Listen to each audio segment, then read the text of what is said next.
What if the scariest part of your nightmares is that you might actually be able to stop them?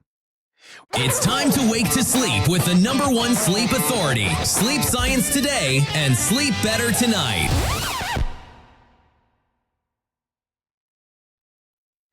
Welcome to another episode of Sleep Science Today, where we talk about sleep and the science behind sleep. Today, we are covering an issue that affects many people, which is nightmares. We have a guest, Dr. Courtney Worley, and she has written the book, The Nightmare and Sleep Disorder Toolkit. So I'm interested in getting into that and helping you treat your nightmares.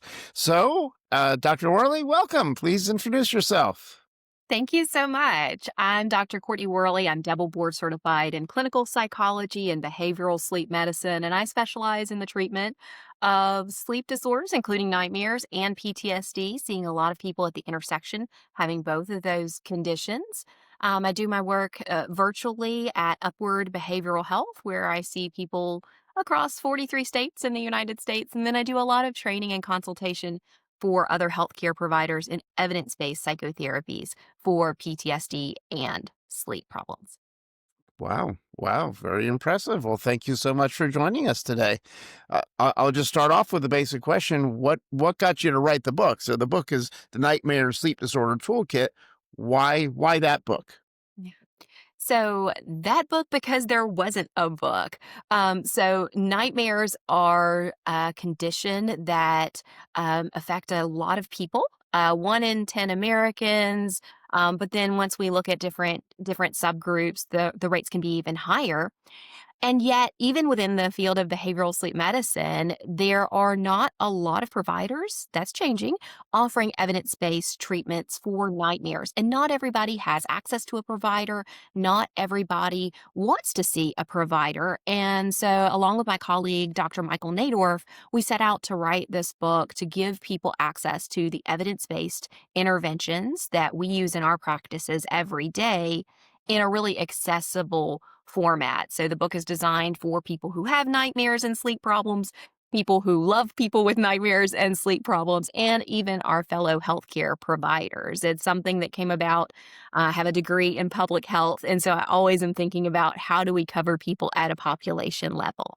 hmm Wow. Wonderful. Wonderful. Well, it's, you said a lot in there, which I find to be, things that I'm finding as well in terms of there's not a lot of people trained to treat it. It's not so accessible, the treatment. And I certainly want to get into those in a bit. But before we do that, I want to back up and let's start off with what the heck is a nightmare? What is a nightmare? So a nightmare is something that most people have experienced at some point in their life. It's a really distressing and upsetting dream that feels dysphoric. For us to diagnose nightmare disorder, that nightmare has to cause an awakening with recalled content and then cause distress and impairment in the next day. And so it's something that may happen once every now and then for a lot of people, but when it becomes chronic, persistent, it's causing that disruption, that's when we start to talk about nightmares as a disorder or look for treatment options. hmm Okay. So let me make sure I got this right. So is Mhm. it something that, repeats itself? So maybe, tonight I wake up and I have this, what I call a nightmare. Can I expect that it's going to repeat itself in future nights, or maybe it's a one-off and I'm done? How does that work with actual, nightmares? It's a great question. So about 85% of Americans report having a nightmare in the last year. And the results are similar in other countries. So, one nightmare here or there is a pretty common experience. And we don't usually do much about that. But when it starts to be more chronic or persistent, when it's happening several times a week or several times a month, I work with some people who can have nightmares every night or sometimes even more than once in a night. And that's certainly causing that disruption. So just like we think about insomnia as a symptom, most people have had a bad night of sleep at some point or another, but we don't talk about insomnia disorder until it causes a problem. The same Hmm. thing comes from nightmares. Nightmares are something that everybody has every now and then, but when it becomes persistent and causes that distress and impairment, we start to think about it as a diagnosis that would be treatable. Fantastic. Fantastic. So, yeah, my audience knows that I'm also a sleep clinician, so I Oh, work mhm. with patients. And one of the things that I hear from time to time is I'll be talking with a patient about, what's going on, getting their background. And they may say to me, "Oh, and then I wake up with these nightmares." And I say, "Oh, that's interesting. Let's talk about it." And then I start to talk about it. And when they start describing it, they may say something like, "Well, I got up sort of in the middle of the night and I was worried about this project that I have at work tomorrow." And this is to them coming across as a nightmare. Mhm. Can you describe to us some other symptom I can't even say the word, other symptoms, other issues that people may have that they may consider to be a nightmare, but clinically don't fit the definition of a nightmare? Absolutely. This is one of the things we spend a lot of time with in the book because we can have conditions that look like nightmares or people may perceive as nightmares but don't meet our clinical diagnosis. And we can have a lot of conditions that co-occur. So somebody could have both nightmares and another condition. So let's start out with the ones that are sometimes described as nightmares, but maybe not fit that definition. One of the Hmm. most common that I see is obstructive sleep apnea. So, this is a sleep related breathing disorder where people have either a cessation in breathing or a significant drop in their oxygen levels during the night. And you can imagine if you are stopping sleep and waking up kind of gasping for air, a lot of people will say, I wake up, I'm in distress. Maybe I have a racing heartbeat or sweating or some other kind of sensations and they may describe that as a nightmare due to the physiological reactions and sometimes the emotional reaction that can come with that. But without that recalled content, it's not a nightmare. And that's an important distinction because those two conditions have pretty different treatments from pretty different specialties. We would deal with obstructive sleep apnea under sleep medicine and our MDDO friends. And then behavioral sleep medicine would often treat the nightmares. But those conditions also co-occur a lot. And so what I ask from my patients or when I'm working with other clinicians is for people to track how many of those awakenings happen where you have no content, no dream that you can recall, and how many do happen where there is recalled distressing content. Nightmares tend to have more of a storyline even than regular dreams. Hmm. Another place where this often can show up is in people reporting night terrors. Now, night terrors are more common in children. They're also a parasomnia. And for night terrors, people who are experiencing the night terror don't really have any recall of it, but they'll wake up in distress, sometimes with vocalizations. And it's often really upsetting for others in the house, for loved ones, for family members because they see this person who appears to be in distress, but they usually have no recall of it in the morning and they don't have an awareness. There's not content necessarily that's going with it. And that tends to happen at different times. So while both are parasomnias, night terrors are a non REM parasomnia. They tend to happen in the first half of the night. They're actually pretty common in children. Hmm. Nightmares are common in children and adults.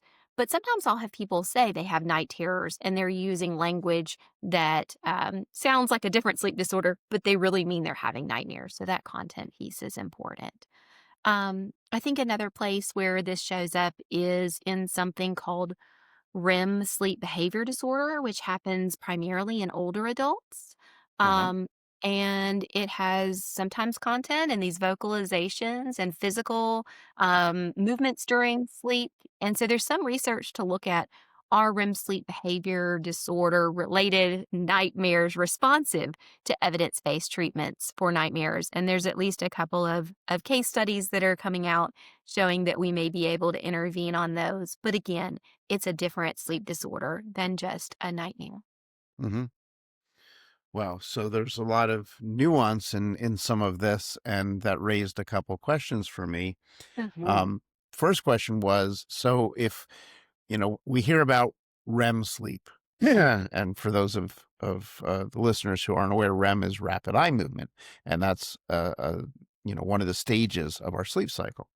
And typically, if someone has a dream, the dream is going to occur during REM sleep. So nightmares, do those also occur during REM sleep or only during REM sleep? Or what phase of sleep might someone have a nightmare? That's a great question. So, nightmares are typically thought of as occurring in REM because, as you pointed out, that's where dreams are already happening. And so, those visual and emotional centers of our brain are active. And so, nightmares often happen in REM sleep. There is some evidence to suggest that sometimes nightmares can occur in other stages of sleep, especially in trauma survivors. But most often, you're going to see them showing up during that rapid eye movement stage of sleep. Hmm. So, so given that, I'm thinking of a nightmare where maybe someone thinks that someone has come into their room and they're choking them, for example. So they've got this really distressing type of a vision. Is it common that during an actual nightmare that people would move and make noise and flail about, or is it more just happening in their mind where they think they're doing Mhm. That's a great question that a lot of scientists have a lot of things to say about. that? And Okay. so there's some debate in the field there. So what is supposed to happen in REM sleep is that our body is supposed to kind of paralyze our big muscle groups, so we're not actually acting out our dreams because there's the potential for injury to ourselves, to a bed partner, and so on. And so we're not supposed to. In some people, that mechanism doesn't quite work 100%, and so they may have some movement. And this is one of the places where that REM sleep behavior disorder we were talking about really is true to come about. So people are having a lot of movement and sometimes can harm themselves, falling out of bed, harm their bed partner, those kinds of things. And so that is a place where I would really encourage if you're having a lot of unwanted movement during sleep, if you're acting things out, really seeking out care because there is the potential for harm to yourself or others. Yeah, that Mm, shouldn't be happening. wow. Wow. Okay. So in general, if somebody has a nightmare or maybe a couple nightmares over a few months, Mhm, is this something that generally they could expect would go away by itself? Or when is it that they should really be thinking about seeing mhm, someone? mhm. Yeah, that's a great question. I think that sometimes during periods of stress or major life transitions, people can have a few more distressing dreams or nightmares. And some of that has to do with, if we're carrying anxiety or hyper arousal to bed with us at night, we go to bed in that mood. Then when we go to dream, our brain is kind of going to pick up images that match those emotions. And so you may notice increases in distressing dreams or nightmares during periods of high stress, and it may remit with the end of the stress. Right. Mhm. For other people, those nightmares, if they're continuing to be consistent, it's probably something worth looking into treating because oftentimes nightmares can become what we call a habit. There's a nightmare cycle where um, if we go back to learning theory, what happens is our brain learns that in order to escape this distressing thing, it wakes us up. And so the wake up serves as an escape or avoidance and gets reinforced. And so it kind of becomes this habit. And when we have those nighttime wake ups and we're distressed, our sleep is disrupted. Disrupted sleep causes problems in next day functioning. Problems in next day functioning increases arousal and agitation at bedtime, which then begets more nightmares. And so we get into this habit, this cycle of nightmares. And interventions that we have are really effective in stopping that, but it doesn't always go away on its own.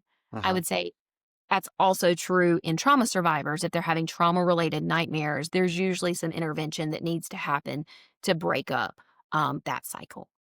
Right. Mm. Well, that was sort of a great segue to where I was headed next. So, next, I want to talk about PTSD and nightmares. But before we do that, I've got to stop and take a commercial break. So, when we come back, we'll pick up with the PTSD connection. So, stay tuned. We'll see you back on Sleep Science today, right after the commercial break. Sleep Science Today offers a lot of great resources for our listeners, including a popular sleep support group. Don't miss out on what we have to offer. Find all of our resources at sleepsciencetoday.com. Oh, and don't forget to subscribe to this channel. Sleep Science Today and sleep better tonight. All right, welcome back to Sleep Science Today. I'm your host, Andrew Colsky. We're talking with Dr. Courtney Worley, and we're talking about nightmares. And before the break, we said when we came back, we were going to talk about PTSD and its connection or not to nightmares. So can you fill us in? Where does PTSD fit or not in this picture? Absolutely. PTSD was my pathway into nightmare research. And so I started out kind of working with combat veterans in a PTSD treatment program. We were doing an intensive treatment program and doing what we call evidence based psychotherapies for PTSD. So cognitive processing therapy, prolonged exposure, and now written exposure, but that wasn't available at the time. And we found that people really saw this decrease in their PTSD related symptoms.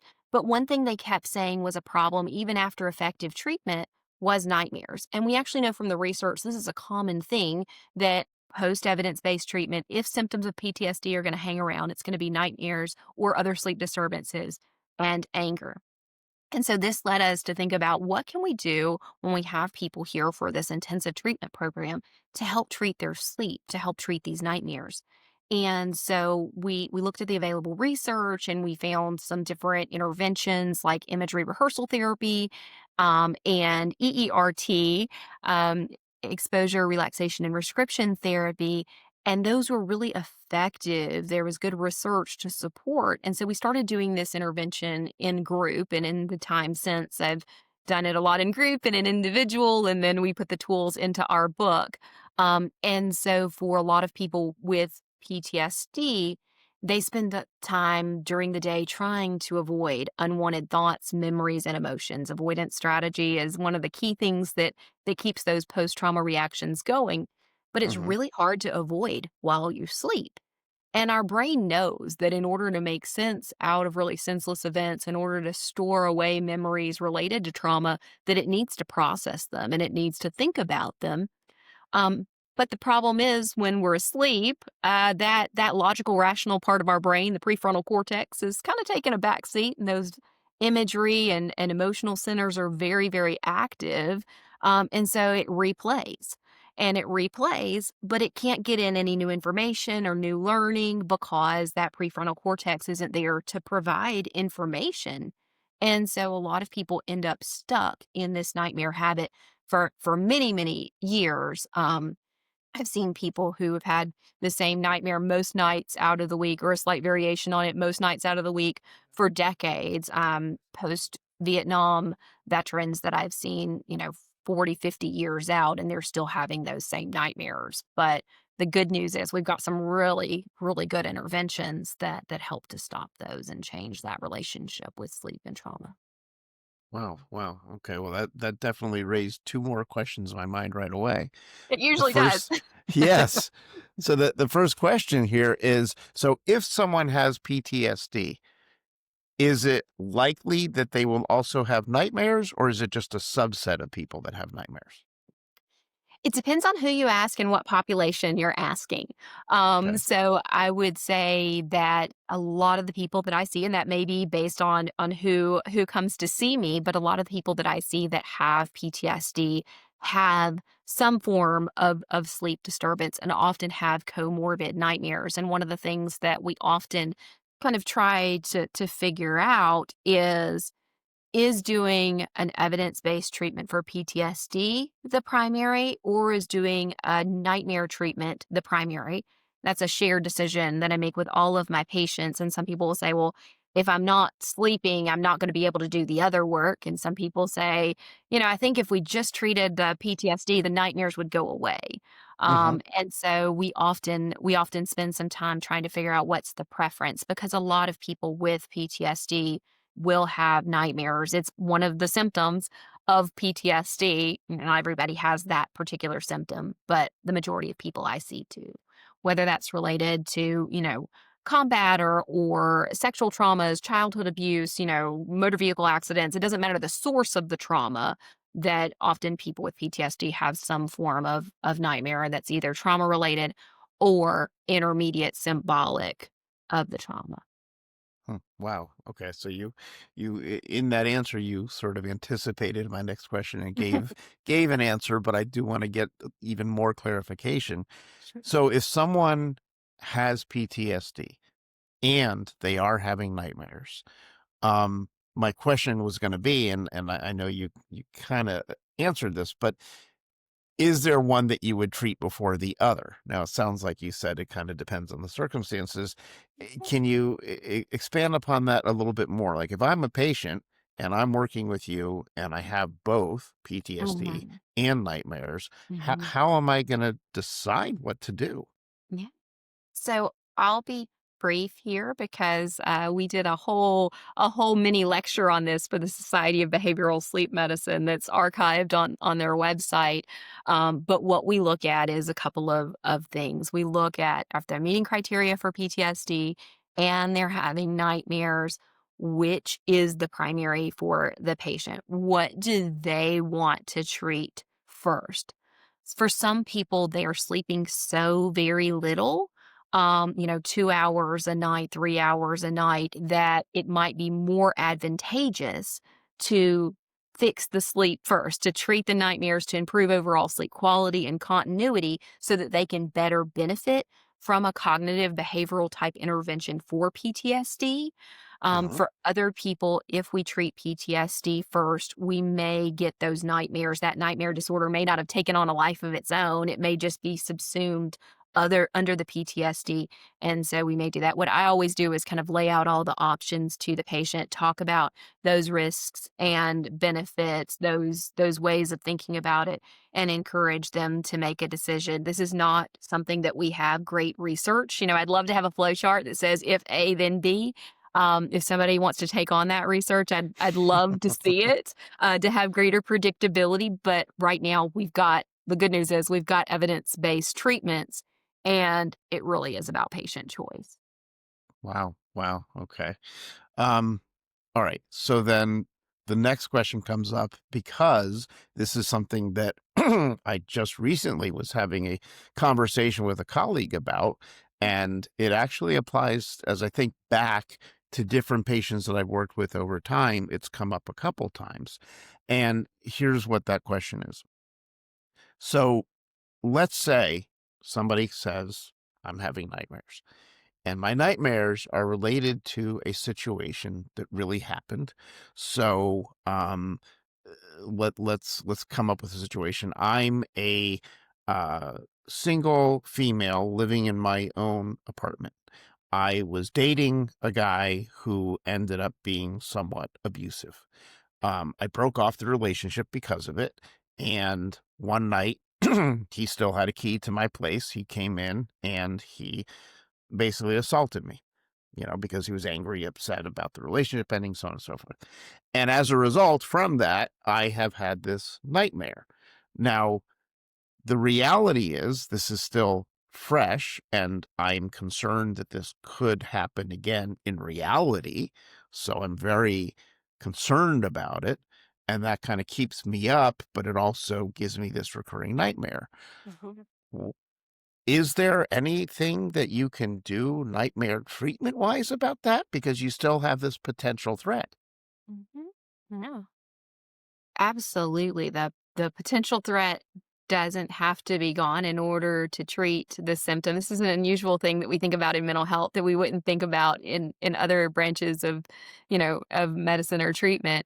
Um, Yeah, I think we would do some safety planning. We would talk with her about those kinds of steps that she could take. that involve, reports to to people in positions of legal authority. I would want her to have all those options available to her, but why continue to have disrupted sleep? Hmm. Um, so I would absolutely talk about options for treating those nightmares, because people are having nightmares from the event that happened. And that event has passed. There may be still some threat that other events will happen. We can't ever get rid of all the threat, but it doesn't mean that we don't need to sleep well. I see. Great, great.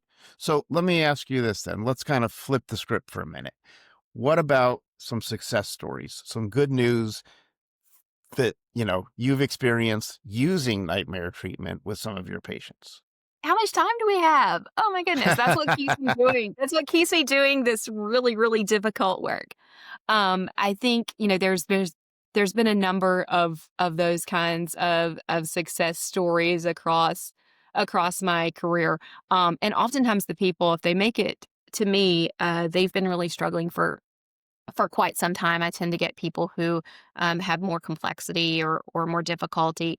Um, and so I'm thinking of, I'll kind of de-identify and change a few details, but a woman very similar to what you talked about who'd been assaulted, and she wasn't having necessarily nightmares about that assault experience, but she was having what we call symbolic or intermediate nightmares. So it has the same themes, some of the same images of that threat. So issues with safety and trust of other people. And so she was having these nightmares 3 to 4 times a week. And we started working through exposure, relaxation, and prescription therapy, which is a type of cognitive behavioral therapy for nightmares. Usually last 5 to 6 sessions. That's the other thing that I love about these treatments Oh, is they're brief but wow. powerful. And so we did some work around improving her sleep as a whole, some things that may be familiar to people who do cognitive behavioral therapy for insomnia. We also started looking at taking the different intervention elements that are part of nightmare treatment and applying them to kind of each part of the nightmare cycle. So she was going to bed with a lot of hyperarousal, anticipating having another nightmare, feeling like this was something that was going to be with her for forever. A lot of beliefs about nightmares that contributed to that sensation of being alert and agitated at night, which increases the likelihood of nightmares. So we gave her some strategies for that, things like progressive muscle relaxation, and we used guided imagery. And I use both of those skills in an intentional way because, one, we want to reduce the agitation and arousal that somebody goes to bed with. But guided imagery also starts to build skills for when we do rescription of the nightmare. And so teaching people how to really picture things vividly helps when we get to the next step, which was exposure to the nightmare, writing out the nightmare, the most common version of it, kind of figuring out where in that nightmare things got dangerous or intense, and then making some changes and giving her power. One, if she faces the nightmare, in session with me while we're writing it out, she may be able to see it a little bit differently, and to think about it in a different way, get more power over the nightmare. And then we work on something called rescription, which is this idea of changing the nightmare to something that is more neutral or more positive, a dream that she would like to have. And oftentimes we bring in kind of these different themes. So she had issues with safety and power and control. And so we increased her safety by putting imagery into her new dream that gave her a greater sense of safety. Some people get really creative with this. They like to build in superhero toys or more locks or whatever it is, and then power and control. So she was able to kind of make herself bigger through this big super suit, right? That helped her to have some power over the attacker and kind of chase him away. And so we worked on building in that rehearsal during the day. And the idea is we're kind of creating new pathways for the brain to take. And so if we have this new dream, then we're able to change what happens at night. And so we intervene at all those different points in the nightmare cycle. Wow. Wow. There's a lot in there. I can definitely imagine some people are having questions about sort of rewriting your own nightmare when you're awake.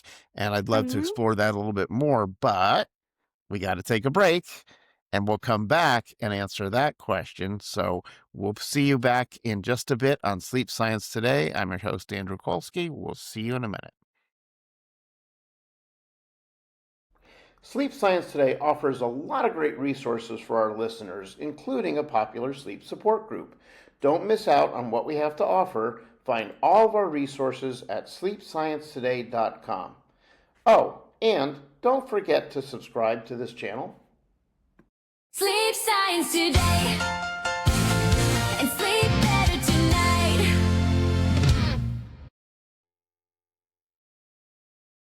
All right, we are back on Sleep Science Today. We're talking nightmares, and just before the break, we were talking about treatment for nightmare, and part of the treatment was this sort of re-scripting where you're writing your own story. Can you tell us a little bit more about like what's going on behind that? So, a person is sleeping, they have this horrible nightmare, it's scary, it wakes them up, and now we're saying that when they're awake, they're able to write their own story. How does that transfer over into nighttime? Mhm. Yeah, that's a great question. And I think one of the ones that patients most often have some healthy skepticism about when they go, what are you actually asking me to do? And so this idea of writing out your old nightmare, this idea of exposure and trauma and anxiety therapists will recognize that idea of exposure as a treatment. This is one area where Dr. Michael Nadorf, my co-author, and I differ. I am a staunch exposure therapist. I think we probably need the exposure. He says you don't try it without it first, and then if you need it, you can come back to it. So in some versions, like ERRT, we actually have people to write out that nightmare, and exposure during the day helps people to take a new perspective, to get more control over. Because remember, most people are trying really hard to avoid. They don't want to think about that during the day or at night, but avoidance of it actually gives it some more power. So we teach people they can face it. And then we work on rescripting. And so this is true across most nightmare interventions that we're having people to write out a new story. So if you think about one of my favorite kind of analogies for this is if you think about walking through the woods. You have this really clear pathway that's been cleared. It's easy to take that pathway. It's well worn. That's the nightmare pathway. Our brain has learned if we go to bed anxious, let me pull in that imagery. We're going to go down this path, and it increases that habitual rehearsal of the nightmare. What we do in treatment is we create a new path for the brain to take. We don't have to dream about those old things, but we have to give it some really specific instructions, right? We have to go in there and clear that path out so that it becomes easier. And then the more times we take it, like rehearsal during the day, the easier it is to travel that path at night. And so we work on really, really creating a vivid story of a dream that somebody would like to have. They rehearse it during the day, and then that makes it more likely at night that the brain will take that path.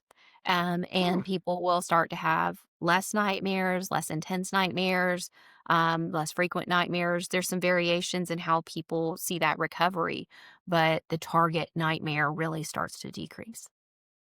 Wow, really interesting. Yeah. I'm sure that's very provides a lot of relief to people when they're able to do that. Um, so these things that we're talking about here, the treatment process and all, are these? I'm assuming obviously these are things that you cover in your book. Mhm. But is this from the perspective of your book? Is this something that somebody would be able to read about and kind of do on their own, or what would they expect if they read the book? And again, the name of the book, The Nightmare and Sleep Disorder Toolkit. What would they expect? Because it says toolkit, so I'm assuming there's tools for them. There's tools for them. So in the Nightmare and Sleep Disorder Toolkit, I really started thinking about what does somebody need to know in order to use these powerful interventions on their own? And so we start out with just some basic background about what is sleep and what are nightmares, kind of like what you and I have been talking about today. And then we lay out all of those different treatment options and intervention elements, and we give people a way to choose. So the best intervention is the one that's evidence based and that somebody's willing to do. So if exposure sounds like something you're not willing to do, try it without it, right? There are other tools that we can use. So we go through the book and help people to kind of design their plan for the next several weeks of what they're going to try. We also teach people how to track their sleep and nightmares so that we can measure if we're making progress across time. And the tools are all there so that you can come back to them at any time or you can make different choices as you go through. Really, what I found is it's most helpful for people to know what all the options are and to use them. And so these are treatment elements that the book is designed for anybody to kind of pick up and use on their own, for people to use with their loved ones. Or we've actually gotten a lot of feedback from other healthcare providers that they're picking it up and using it in their practice to help their patients. Or if they're doing some other treatment with a patient, maybe they're recommending the book so that they can work through those pieces on their own. Hmm. Wow. Okay. So, so if somebody has nightmares and they're working through the book, at what point would it be appropriate for them to be thinking about a more professional type of intervention? Yeah. So I think it depends on the individual. Sometimes when people have comorbid conditions, so if they're noticing, that maybe the nightmares are maybe getting better, but they're noticing more of those sleep apnea episodes, they may want to seek out care. If somebody is noticing that, the nightmare is changing or they're not getting the results that they expect, or they have conditions that go along with it, like PTSD, depression, anxiety. If it feels like more than what you can handle on your own, then I would say reach out for professional help. I mean, I think some people don't have access to care. That's one of the reasons why we bought it. Some people don't want to come into care. That's another reason why we wrote the book. But evidence-based treatment with a professional is always an option. And sometimes people come and, kind of do the book with a professional. They may feel more comfortable working through it with a therapist. So I Mhm. think it has a lot of different applications. But if you're unsure, I would say talk to a provider. Yeah. Okay. So that raises an interesting question in and of itself. So you talked about working with a therapist and things like that. In reality, if somebody is looking for a professional who's trained to treat Mhm. nightmares, Mhm. is this something where they could go to any therapist that they can just find access to, or do they need to find a particular type of therapist? And either way, where do they find this person? They can come see me at Upward Behavioral Health. Um, there are, I see people across 43 states in the United States. So oftentimes I do see a lot of people who haven't been able to find, and I have a couple colleagues at Upward that also treat nightmares, because there's not always a good resource, especially if you're in a rural area or you're not near, an academic medical center or professional setting. Sometimes it is harder to find these treatments. If you are looking for a therapist for nightmare treatment, I would often encourage people to look for somebody who has specialized training in behavioral sleep medicine. And so you can find that through a couple of different resources. The Society for Behavioral Sleep Medicine, of which you and I are both affiliated, we have a Mhm. directory listserv on the website, so you can find somebody close to you who has some of those credentials and training. Somebody who has a diplomate in behavioral sleep medicine has that kind of credential of having extra training, though certainly there are a lot of behavioral sleep medicine professionals who would be qualified. But I think it's worth asking those questions. If you call an office, if you're looking for a provider, if you found somebody through your health insurance, to ask about their experience treating sleep problems and nightmares. And sometimes they will be able to help and they'll have those qualifications and feel comfortable. But lots of times they can, if they don't, they have a referral source. They can help you connect to somebody. Mhm. That's been my experience. So is this the type of thing I'm thinking of, someone who is, having a hard time finding a provider. They're going through all of this and they're still struggling. Maybe they live in an area where there just isn't a lot of access or Hmm. whatever the cause may be. Is Yeah. this something that if they did have a counselor, a therapist who wasn't trained in nightmares, but they had the book and they wanted to work through it together, would they be able to do that? I think it's certainly worth trying. All therapists are going to make their own determination about what they feel like was in their scope of practice or within their ethics to do. But we've certainly got a lot of feedback from providers that, that's what they intend to do. That's what they've found. They're going to use this to augment their practice. Maybe they've had some experience with treating nightmares or treating sleep. And so they're going to use this to give them other skills and other toolkits. I actually talked to somebody earlier this week that messaged me and said, "I'm using your book to treat my nightmare patient." And so she's like, "Where do I get these forms? What sleep diary should I do?" And I said, "Well, so glad you asked. Right on the New Harbinger website, our publisher website, there are those free tools. So you've got a sleep diary, you've got some bonus chapters about nightmares in kids and about trauma treatments. And then I had the opportunity to go into the recording studio and record deep breathing and guided imagery and progressive muscle relaxation so that people can go and get free tools. They can download it, they can just listen to it and use that to practice some of the skills that we teach in the book. So there's a lot of opportunities there. Yeah. Fantastic. You are so good at projecting what my next question is going to be, and then you answer it, and then I come back and I ask it again. So here's the one I was going to ask, and you partially answered it, but I want to get a Okay. really, really clear answer. So we have not talked about where someone can get this book or get access to all the things you were just talking Mhm. about. Yeah. So it is available as a paperback or as an ebook through the New Harbinger website. So New Harbinger Publications is our publisher, and that's where you can get access to the book. You can also get access to the free tools on that website. It's also available wherever you buy books. So big box retailers, bookstores, online outlets, and regardless of where you buy the book, you still have access to those free tools on the New Harbinger website. You just have to create a free login to Mhm. get the tools. So wherever you like to buy your books, that's where it is. And if it's not, ask them to get it for you. Right, right. Perfect. So I'll repeat the title one more time for everybody, which is the Nightmare and Sleep Disorder Toolkit. Um, we actually have reached our time.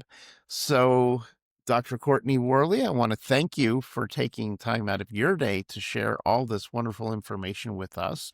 Hopefully, any listeners who are experiencing nightmares or know someone who is experiencing nightmares, here's some great information for you and some great resources. Any final words for us to take away? I think the biggest thing that I always want to convey is that nightmares are treatable.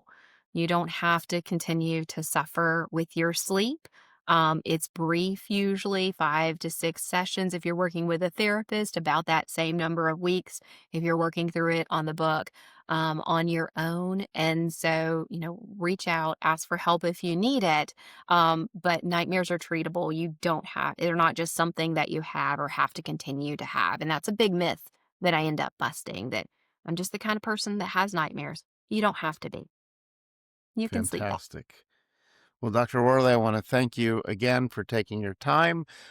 For those of you listening, be sure to visit us on our website at sleepsciencetoday.com. You'll see access to all sorts of resources and good information. We try and keep everything up to date. You'll even find access to this radio show, and you can see the YouTube version where you can see it and actually watch us, not just listen to us. So we will see you on a future episode of Sleep Science Today. And again, sleepsciencetoday.com. We look forward to seeing you there, and good sleeping. You have been listening to Sleep Science Today, your #1 sleep authority.